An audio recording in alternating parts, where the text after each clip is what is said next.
Morning everybody, and welcome to our education segment this week. This week we're talking about the importance of visitors. And as we all know, they're a very important part of BNI. They're a critical element. And the first one is referrals.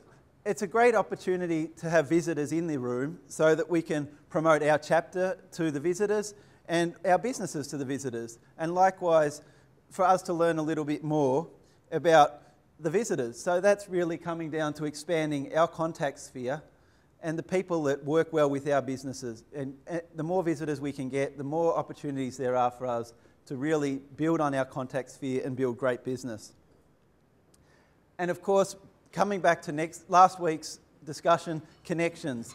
Meeting visitors who have the opportunity to work with us allows us to talk to them and get to build strong connections, which will have great rewards in our business in the future. And the last point is attrition. We all know that for various reasons, members don't renew, they can't make it, they move on in life. So it's great to be able to keep new visitors in so we can get some more members into the group and keep our numbers up and keep working on that. And of course, we have visitor hosts. Visitors are such an important part of BNI. These roles, Anastasia and Kathleen, are here to make visitors feel welcome, to make sure they get the most out of the experience. And it really is such an integral part of BNI. The key is successful inviting.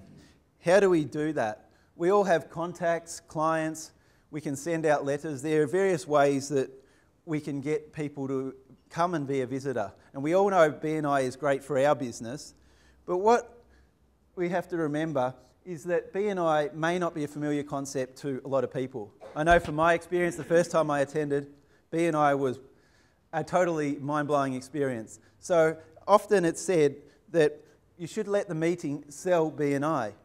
Don't just try and explain what your view of BNI is. Give people just enough to get them here so that they can get in, experience it, and really understand what it's all about, because the meeting will sell itself. There's a few don'ts that are recommended when you're trying to invite people. And I found this myself when I was inviting people along for the first time. There's a few key things that you say, they will definitely discourage people from coming. The first one is 7 a.m. All of a sudden people are like, oh, wait a second. And going with that is breakfast. I mean, breakfast early, a lot of people don't get it. And they might not be morning people, but I'm sure there's plenty of you here who, if you'd heard about that fact first, might not have come, but have since made it a regular part of your week to come to BNI and experience it. And you can see the benefits outweigh getting up early in the morning once a week. Weekly meetings is another thing that some people will put off by until they experience BNI and really see the value of the business that's being transferred between people. They might not appreciate the commitment required, because BNI is definitely a commitment. Networking is another key word that is fraught with danger, because there's lots of myths associated with networking. People think of network marketing, all sorts of things that have negative connotations. So it's very important to make sure we don't mention these sorts of words. And of course, join. We're not trying to invite visitors here to join. We're trying to get them to experience it. If they choose to join, that's fantastic. But the key is just getting them here, experiencing what BNI is all about. So the meeting agenda is not something we need to go through in detail. They'll experience that firsthand and appreciate the key elements of BNI.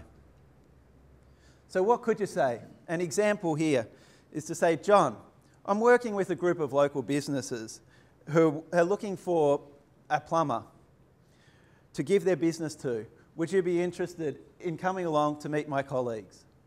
This is the sort of thing, very short, very succinct, say it verbatim. It's the key to getting people along.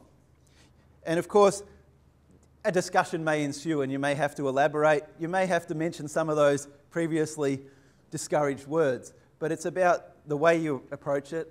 Don't use them as the first introduction. If people are genuinely interested, obviously you're going to have to mention at some point that it's at 7 a.m. It's just not the first thing that you say. So the point is, you must be truthful. We're not trying to be sneaky and get people along here. We're just trying to encourage them to experience as much of BNI as they can through their own eyes and not through your own preconceived ideas. So this week, we just have a couple of tasks for you. A personal prospect list. I'd like you to think about who you could invite. On the BNI website or in your MSP book, there's a list of various professions that may be relevant to BNI. So have a think about those people and also who you would like others to invite. Because what I want you to do, and next week, I'd like to have a copy from everybody of this form or even a piece of paper or an email just saying what you would really like in terms of professions that we want everyone to look out for, so we can put that up to the people and get everything underway. Thank you very much.